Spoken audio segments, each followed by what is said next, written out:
Stéphane Zagdanski, bonjour. Je vous reçois pour un livre qui s'appelle Chaos brûlant, qui paraît au Seuil. C'est un roman, mais c'est un roman qui parle de faits réels. On va les évoquer. Mais d'abord, Chaos brûlant, ça fait penser à ce très beau livre de Sandro Vernisi qui s'appelait Chaos calme, qui avait été porté à l'écran aussi. Rien à voir avec Rien à voir. Le titre est tiré d'une phrase de Nietzsche dans La volonté de puissance, qui correspond parfaitement au monde que je décris. Il dit « La civilisation n'est qu'une mince pellicule au-dessus d'un chaos brûlant ». Ce chaos brûlant, c'est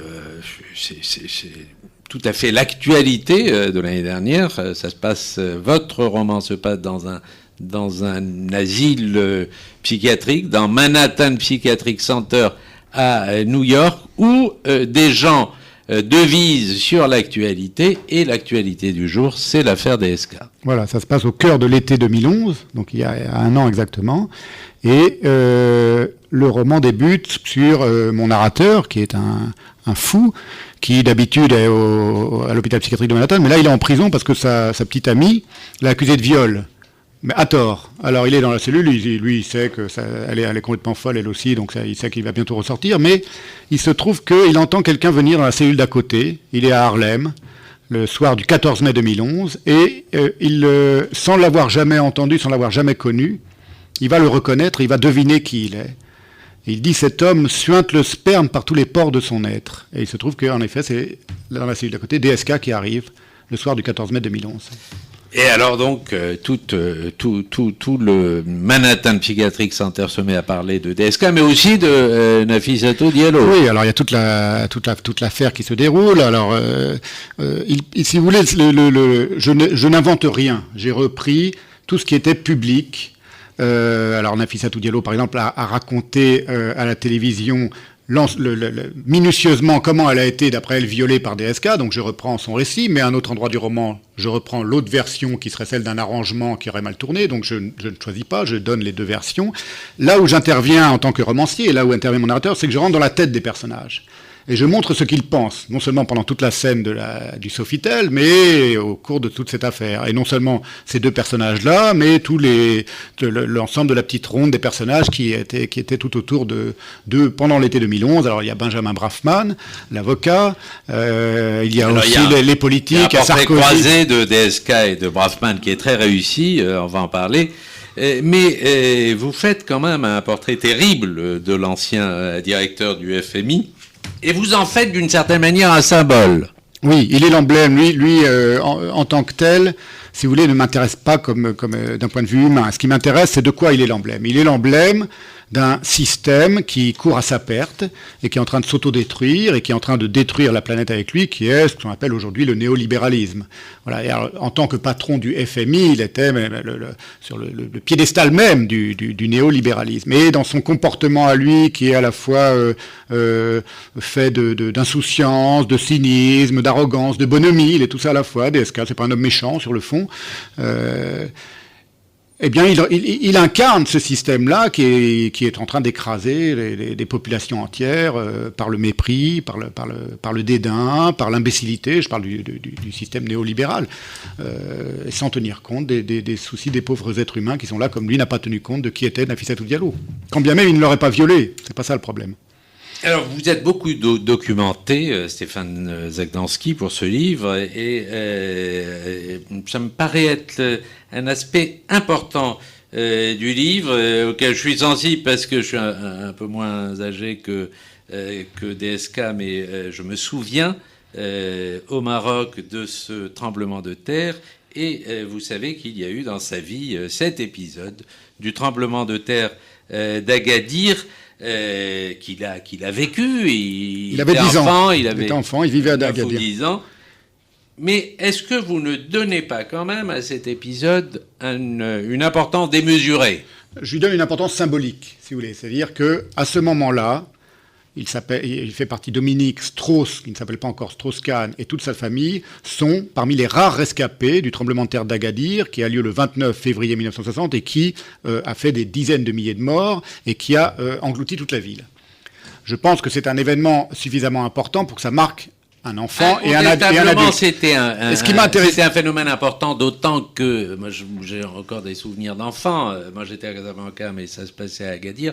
Mais il y avait en plus le fait que, comme c'était quelque chose de très nouveau, il n'y avait pas de référence, et donc les secours ont mis terriblement longtemps à arriver, et en plus les gens mouraient de faim quand ils avaient, la nourriture n'arrivait pas aux rescapés. Mais je décris le jeune enfant Dominique errant sur les décombres, cherchant ses camarades de classe, etc., à gare et dans la brume comme ça de la poussière de l'après-tremblement de terre, et complètement perdu. Ce qui m'intéresse, et c'est pour ça que symboliquement c'est très important, c'est que toute sa carrière ensuite va être une succession de réussites, de hisser au pinacle et de cataclysmes qui vont faire tout s'écrouler sous lui. Alors on les connaît, c'est la cassette Méry, ce sont tous les scandales qui ont jalonné sa carrière, dont à chaque fois il manque qui à chaque fois manque complètement de le détruire, et qui ne le détruisent pas. Très bizarrement, très miraculeusement, à chaque fois, il s'en sort. Alors, il y a eu Pierre Escanaghi, l'avant-dernier scandale, lorsqu'il était déjà au FMI. Il y a eu Nafissatou Diallo, mais il n'est pas impossible que d'ici quelques années, il s'en sorte aussi. Alors, j'interprète cela. Je dis, qu'est-ce qui se passe? C'est comme s'il était à la fois hanté par le séisme et par le cataclysme, habité par le cataclysme, et en même temps miraculé par le cataclysme. Moi, je donne l'interprétation typiquement juive. Je dis qu'il est dibouqué d'une certaine manière. Il y a un dibouk qui, à la fois, le surveille, fait une sorte de malédiction sur sa carrière qui s'écroule en permanence. Quand il était ministre de l'économie, il a dû démissionner, vous vous souvenez de tout ça, et qui en même temps le sauve à chaque fois.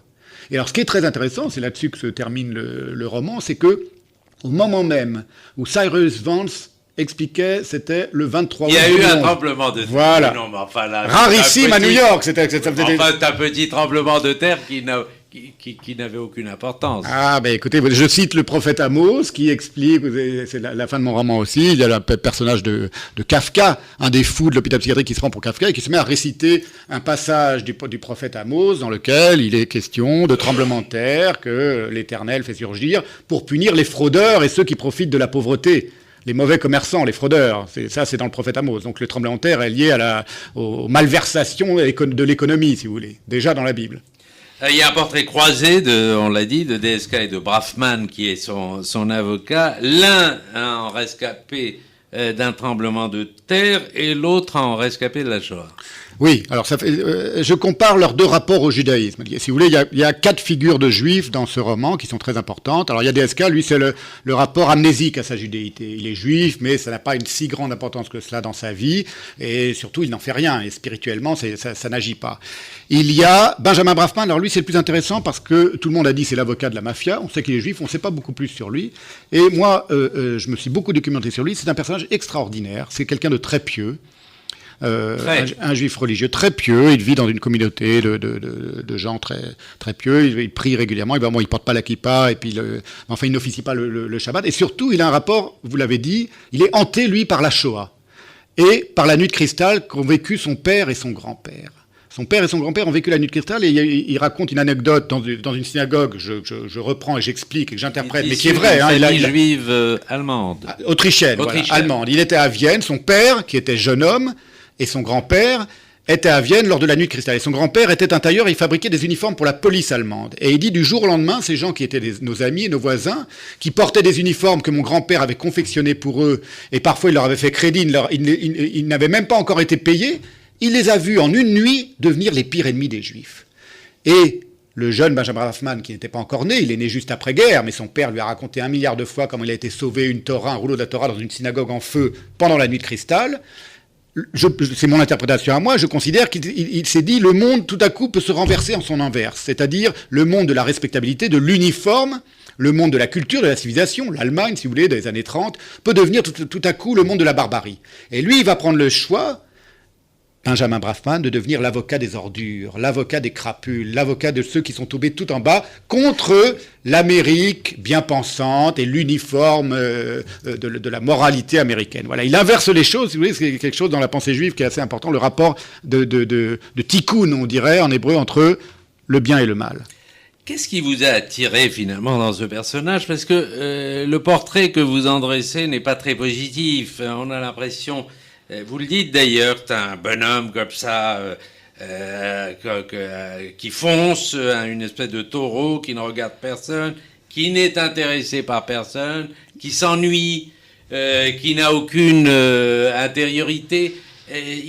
C'est terrible, votre portrait. C'est encore plus dur que ce qu'il a dû subir à New York.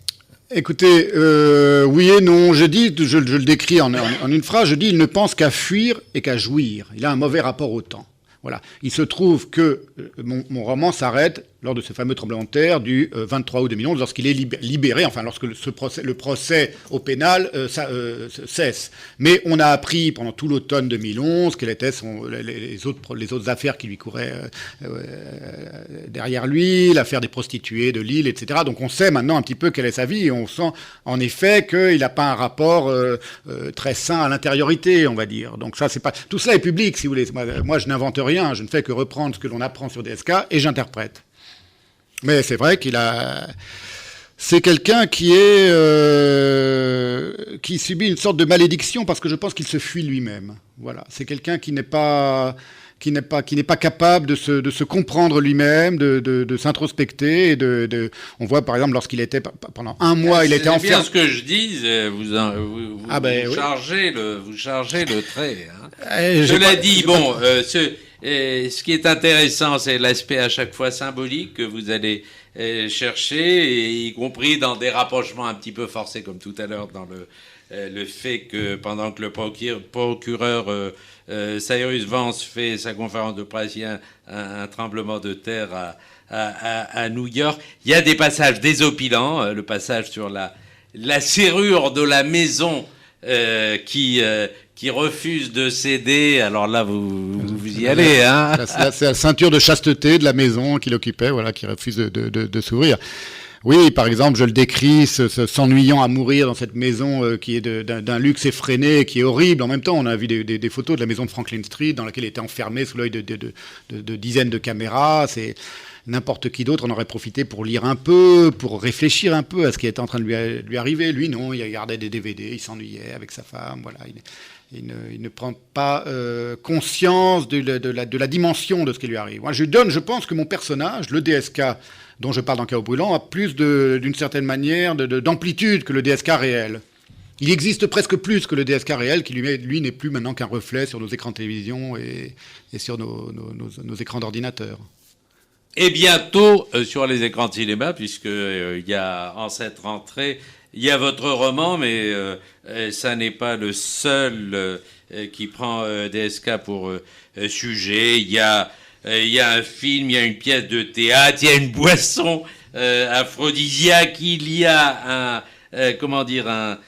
naturellement un film qui s'appelle Classe X, qui s'appelle DXK. Il y a une série américaine et il y a un film donc qui est en train de se tourner par Abel Ferrara avec Depardieu et Adjani. Les deux acteurs sont bien choisis, à votre avis ? Très bien, parfaitement. Oui, tout à fait. C'est tout à fait ce qu'il fallait. Même si Gérard Depardieu est aussi dur que vous, il dit « Il ne s'agit pas de rentrer dans le personnage de DSK. Je ne l'aime pas. Je n'ai jamais été ému par des gens qui n'ont pas de dignité. » Mais c'est comme ça qu'on accomplit les plus beaux rôles. C'est en n'ayant aucune empathie pour le rôle. C'est comme ça qu'on fait le meilleur travail d'acteur, évidemment. Alors, ce qui est intéressant, naturellement, dans votre cas, c'est que c'est une fable que vous avez écrite, une fable où se trouve mêlée la crise mondiale, la crise de la presse, Internet, les déboires de DSK et de Madame Diallo. Tout ça fait partie du même scénario. Mais tout ça fait partie de notre époque, si vous voulez, oui, l'effondrement de l'économie mondiale, planétaire, la transformation de l'argent à l'ancienne dans la finance. Qu'est-ce que c'est que la finance aujourd'hui ? J'explique tout ça dans mon livre. La déréliction du politique. Je montre comment réagit Sarkozy en apprenant la chute de DSK, et je rentre aussi dans la tête et dans l'intimité de Sarkozy et de Carla Bruni, et je montre comment, d'une certaine manière, la folie le coup de folie qui a pris DSK lors de cet événement dans l'hôtel de Sofitel est le microcosme de l'immense folie, du revers de folie de notre époque, tous azimuts. Voilà, donc je parle aussi, ça s'appelle aussi chaos brûlant parce que je parle de la pollution, je parle du réchauffement de la planète, de choses qui sont en train de nous arriver, qui sont irréversibles et qui vont nous impliquer tous et toutes autant que nous sommes. Voilà, donc c'est à la fois un roman comique, comme vous l'avez dit, et quelque chose de tragique parce que il n'y a pas de quoi rire. Alors, il y a effectivement, Nicolas Sarkozy est assez... Enfin bon, et on voit même passer un moment court, brève apparition de l'actuel président de la République. Oui, bah oui, parce qu'en mai 2011, enfin durant l'été 2011, il était que pressenti. Et bon, à propos de François Hollande, j'explique que finalement ses conseillers en communication lui expliquent que finalement ce qui est important, c'est d'avoir le vêtement de président. C'est ce que Pascal appelait l'art des grimaces.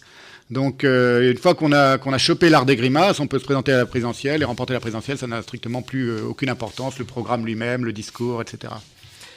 Chaos brûlant, c'est un livre c'est un roman qui paraît aux éditions du Seuil. Stéphane Zagdanski, je vous remercie. C'est moi qui vous remercie, Jean-Marc.